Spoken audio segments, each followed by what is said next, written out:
666 வாங்காதீங்க வாங்காதீங்கன்னு இந்த John brother மாதிரி யாராவது கத்தி கதறி சொல்லி மக்களை ஒத்துக்கொள்ள வச்சிருவாங்க, அவங்களும் வாங்க மாட்டாங்க. ஆனா கடன் வாங்காதன்னு ஜான் பிரதர் கத்தி சொன்னாலும் கர்த்தரே வந்து கத்தி சொன்னாலும் கேட்க மாட்டான், கடனை வாங்கிடுவா. அதனால ஆதியில விழுந்து போன அந்த பிசாசுக்குள்ள என்ன இருந்துச்சு? பெருமை.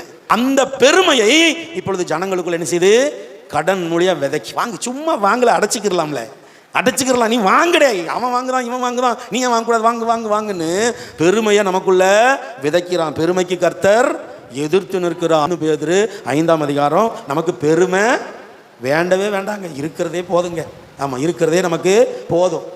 அப்படின்னு நம்ம இருந்துட்டோம்னா நிம்மதியான வாழ்க்கை, நிம்மதியான தூக்கம், இல்லைங்களா? அற்புதமாக எந்த பலவீனம் வராது, மன மகிழ்ச்சியாக இருப்பீங்க. பெருமையினால் கடன் வாங்கிட்டீங்கன்னா முதல்ல உங்கள் மன மகிழ்ச்சி எடுபட்டு போயிடும்.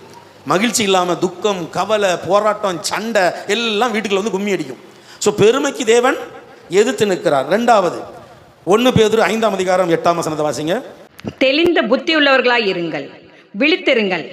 ஏனெனில் உங்கள் எதிராளியாகிய பிசாசானவன் கர்ச்சிக்கிற சிங்கம் போல் எவனை விழுங்கலாமோ என்று வகை தேடி சுட்டித் திரிகிறான். பிசாசு எப்படி சுட்டி திரிகிறான்? வகை தேடி, சான்ஸ் பார்க்கான். வகை தேடினா எப்போ இவன் இடம் கொடுப்பான் உள்ள போய் அமைக்கிடலாம். அப்போ அந்த பிசாசு எப்படி அமுக்க பார்க்கு? ஜனங்களை அமிழ்த்தி நரகத்துக்கு கொண்டு போயிடுவான்.